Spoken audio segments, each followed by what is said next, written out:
నమస్కారం. లక్ష్మి చెప్పే కథలకు స్వాగతం. వీణులతో వీక్షించటానికి సిద్ధం కండి. చిన్నారి నేస్తాలు, ఇప్పుడు మనం అరేబియా నైట్స్ కథల నుంచి ఒక కథ విందాము. ఒకసారి ఒక పేదవాడు వాడి భార్య పొట్ట చేత పట్టుకుని బాగ్దాదు నగరానికి వచ్చారు. వాళ్ళు రోజు పని కోసం వీధుల వెంట తిరుగుతూ ఉండటం చూసి ఒక పెద్ద మనిషి పేదవాడితో, ఎందుకు రోజు మీరు వీధుల వెంబడి తిరుగుతున్నారు అని అడిగాడు. అయ్యా, కూలి కోసం తిరుగుతున్నాను అన్నాడు పేదవాడు. ఏదైనా వృత్తి చేసుకోరాదా అన్నాడు పెద్ద మనిషి. ఏం చెయ్యను బాబు, నాకే వృత్తి రాదు అన్నాడు పేదవాడు. అలా అయితే ఒక గొడ్డలు తీసుకుని సుంకాల కచేరీ దగ్గరికి పోతే కట్టెలు పేళ్లు వేసుకుని 4 డబ్బులు సంపాదించుకోవచ్చునే అన్నాడు పెద్ద మనిషి. పేదవాడు మర్నాడు గొడ్డలు తీసుకుని సుంకాల కచేరీ ప్రాంతాలకు వెళ్ళాడు. అక్కడ కట్టెలను పేళ్లుగా నరికి అందువల్ల వచ్చిన కొద్ది డబ్బులతో తన పొట్ట, తన భార్య పొట్ట పోషించుకుంటూ కాలం గడపసాగాడు. ఒకనాడు పేదవాడి భార్య, ఇదిగో నేను హమాంకి వెళ్ళి స్నానం చేసి రావాలి, డబ్బులుంటే ఇయ్యి అంది భర్తతో. పేదవాడు డబ్బులు తీసిచ్చాడు. భార్య స్నానశాలకు వెళ్ళింది. అక్కడ గొప్ప గొప్ప వాళ్ళంతా వచ్చి స్నానాలు చేస్తున్నారు. తన పేదరికం తలుచుకొని ఆవిడికి చచ్చే సిగ్గయింది. ఇంతలో నలుగురు, ఆస్థాన జ్యోతిష్కుడి భార్య వస్తోంది, ఆవిడే ఆస్థాన జ్యోతిష్కుడి భార్య అనుకోవటం విని పేదవాడి భార్య అందరిలాగే తాలెత్తి మెడ నిక్కించి చూసింది.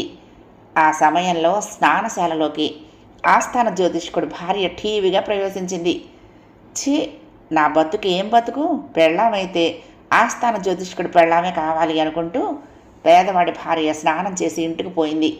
తన భర్త ఇంటికి రాగానే ఆవిడ, ఏమయ్యో, ఇదిగో నువ్వు వెంటనే ఆస్థాన జ్యోతిష్కుడు అవుతావా లేక నన్ను వదిలేసి వెళ్ళిపోతావా, ఏదో ఒకటి తేల్చుకో అంది. పేదవాడు నిర్ఘాంతపోయి, నాకు చదువే రాదే, ఇక ఆస్థాన జ్యోతిష్కుడు కావటం ఎలాగా అన్నాడు. ఏమోనయ్యా, అదంతా నాకు తెలీదు, నువ్వు ఆస్థాన జ్యోతిష్కుడు అయి కానీ నీ ముఖం నాకు చూపకు అంది భార్య. చేసేది లేక పేదవాడు కాగితాలు, కలము, సీరాబుడ్డి పట్టుకుని స్నానశాల వద్దకు వెళ్ళి ద్వారం వద్ద కూర్చుని నలుగురికి కనిపించేలాగా యంత్రాల బొమ్మలు గీయసాగాడు. కాసేపట్లో స్నానశాలకు ఖలీఫాయే స్వయంగా వచ్చాడు. అందరూ ఆయన చుట్టూ మోగి అవి యాచిస్తూ ఉండటం చూసిన పేదవాడు, ఏలినవారు ఒక్కసారి ఇలా దయచేస్తారా అని ద్వారం వద్ద నుంచి అడిగాడు. ఏ బుద్ధినున్నాడో ఖలీఫా స్నానశాలలో నుంచి ద్వారం వద్దకు వచ్చాడు. ఆ మరుక్షణంలోనే స్నానశాల కప్పు కాస్త కూలిపడింది. కాస్తైతే ఖలీఫా గారి ప్రాణం పోయి ఉండేది. ఈ జ్యోతిష్కుడు ఎవడో చాలా గొప్పవాడై ఉండాలి, ఖలీఫా గారికి పెద్ద గండం తప్పించాడు అని అందరూ పేదవాడిని మెచ్చుకున్నారు. అక్కడ చేరిన వారంతా తమ దగ్గర ఏదుంటే అది పేదవాడికి బహుకరించారు. ఇక ఖలీఫా మాట వేరే చెప్పనక్కర్లేదు. ఈ బహుమానాలన్నింటినీ పట్టించుకుని పేదవాడి ఇంటికి వెళ్ళి, ఓయ్ చూసావా ఈ బహుమానాలన్నీ అన్నాడు ఎక్కడా లేని సంతోషంతో. ఎవరికి కావాలి బహుమానాలు, నువ్వు ముందు ఆస్థాన జ్యోతిష్కుడు అయ్యావా లేదా అది ముందు చెప్పు అంది భార్య. పేదవాడు బిక్క మొహం వేసి, ఇంకా లేదు అన్నాడు. అయితే నీ మొహం నాకు చూపించకు అంది భార్య. పేదవాడు మళ్ళీ వెళ్ళి స్నానశాల బయట మళ్ళీ తిష్టవేశాడు. ఒకరోజు ఖలీఫా గారి వజ్రపు టొంగరం పోయింది. ఎంత వెతికినా కనిపించలేదు. చివరికి ఎవరో, ఆ హమాం ద్వారం వద్ద కూర్చున్న జ్యోతిష్కుడు చాలా గట్టివాడు, ఖలీఫా గారి ప్రాణాలు కాపాడాడు కూడాను, ఈ దొంగతనం అతని వల్లనే బయటపడాలి అన్నారు. ఇంకే ఉంది, ఖలీఫా పేదవాడిని పిలిపించి తన వజ్రపు టొంగరం ఎక్కడ ఉన్నది కనిపెట్టమన్నాడు. ఏలిన వారు నాకు కొంచెం వ్యవధి ఇవ్వాలి అన్నాడు పేదవాడు ఏమీ చేయటానికి తోచక. 2 రోజులు తీసుకో కావలిస్తే అన్నాడు ఖలీఫా. ఈ లోపల బాగ్దాదు వదిలి పారిపోదామనుకున్నాడు పేదవాడు. కానీ ఖలీఫా మనుషులు అతన్ని రాజమందిరంలోనే ఒక పెద్ద గదిలో బంధించి అతనికి కావలసిన ఆహారము వగైరాలన్నీ ఎక్కడికి తెచ్చిపెట్టారు. పేదవాడికి మతిపోయినట్లయింది. అతను రోజల్లా కిటికీ దగ్గర నిలబడి బయట ఉన్న మైదానం కేసి చూస్తూ ఉండిపోయాడు. ఆ మైదానం మీద కొన్ని పెద్ద బాతులు కనిపించాయి. వాటిలో ఒక బాతు కుంటిది. అది జబ్బుగా కూడా ఉన్నట్లు పేదవాడి కళ్ళకు కనిపించింది.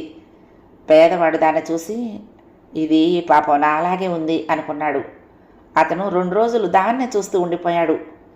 3వ రోజున ఖలీఫా మనుషులు 4 వచ్చి గది తలుపులు తెరిచి పేదవాడిని ఖలీఫా దగ్గరకు తీసుకుపోయారు. నా ఉంగరం ఏమైంది, దాని ఆచూకి నీకేమైనా అంతు చిక్కిందా అని ఖలీఫా అడిగాడు. ఏలినవారు కరుణించాలి, నేను ఈ 2 రోజులు ఒక కుంటి బాతును తప్ప ఇంకేమీ చూడలేదు అన్నాడు పేదవాడు. కుంటి బాతు అని అతను అంటూ ఉండగానే ఖలీఫా మనుషులు పరిగెత్తుకుంటూ పోయి కుంటి బాతును పట్టుకుని దాని పొట్ట కొయ్యగా అందులో ఖలీఫా పోగొట్టుకున్న వజ్రపు ఉంగరం దొరికింది. ఆ ఉంగరాన్ని ఒక దాసీది దొంగలించి ఎక్కడా దాచడానికి లేక ఒక బాతు చేత మింగించి గుర్తుగా ఉండగలందుకు దాని కాలొకటి విరిచింది. పేదవాడి జ్యోతిష ప్రజ్ఞకు ఖలీఫా మెచ్చుకుని అంతులేని బహుమానాలు ఇచ్చాడు. పేదవాడు ఇంటికి పోయి ఎలాంటి బహుమతులు తెచ్చానో చూడు అన్నాడు భార్యతో. బహుమతుల మాట నాకు చెప్పకు, నువ్వు ఆస్థాన జ్యోతిష్కుడు అయ్యావా లేదా అడిగింది భార్య. ఇంకా లేదు అన్నాడు భర్త విచారంగా మొహం పెట్టి. అయితే నీ మొహం నాకు చూపించుకో అంది భార్య. పేదవాడికి ప్రాణం విసిగిపోయింది. నేరుగా ఖలీఫాను అడిగేసి లేదనిపించుకుందామని బయలుదేరి వెళ్ళాడు. ఖలీఫా గారి మెద్ది మీద కూర్చుని ఉన్నారు. ద్వారపాలకులు పేదవాడిని అక్కడికి తీసుకుపోయారు. ఏలిన వారిని ఒక్కటి కోరదామని వచ్చాను. తమరు కరుణించినట్లయితే నాకు తమ ఆస్థాన జ్యోతిష్కుడిగా ఉండాలని ఉంది అన్నాడు పేదవాడు. ఆ సమయానికి ఒక నౌకరు ఒక సంచిలో ఏదో పెట్టుకుని ఖలీఫా వద్దకు వస్తూ దూరాన కనిపించాడు. ఆ వచ్చేవాడు ఏం తెస్తున్నాడో చెబితే నిన్ను అలాగే ఆస్థాన జ్యోతిష్కుడిగా పెట్టుకుంటాను అన్నాడు ఖలీఫా చిన్నగా నవ్వుతూ. పేదవాడి గుండె జారిపోయింది. ఏలినవారు మన్నించాలి, తమరిని హమాము నుంచి బయటకు రమ్మన్నాను. ఆ సమయానికే కప్పుకూలింది. కుంటి బాతు కనపడిందన్నాను. దాని పొట్టలో వజ్రపు ఉంగరం దొరికింది. కుందేలు ఎంత యుక్తి గలదైతే ఏం లాభం, వేటగాడి ఉచ్చులో పడక తప్పదు అన్నాడు పేదవాడు. ఇంతలో నౌకరు దగ్గరకొచ్చి మూటలో ఉన్న కుందేలును బయటకు తీసి ఖలీఫాకు చూపించాడు. శభాష్ శభాష్, నీకంటే గొప్ప జ్యోతిష్కుడు ప్రపంచంలో ఉంటాడనుకోను. నీ కోరిక ప్రకారం నిన్ను ఈ క్షణం నుంచే మా ఆస్థాన జ్యోతిష్కుడిగా నియమిస్తున్నాను అన్నాడు ఖలీఫా సంతోషంగా. పేదవాడి రొట్టె విరిగి నేతిలో పడింది. అతడు ఇంటికి వచ్చి సంగతి చెప్పగానే భార్య పొందిన ఆనందానికి అంతే లేదు. కథ సమాప్తం. చిన్నారి నేస్తాలు, మీకు ఈ కథ నచ్చిందా? అయితే వెంటనే లైక్ చేయండి, మీ ఫ్రెండ్స్కి కూడా షేర్ చేయండి. మరింకా హాయిగా నిద్రపోండే.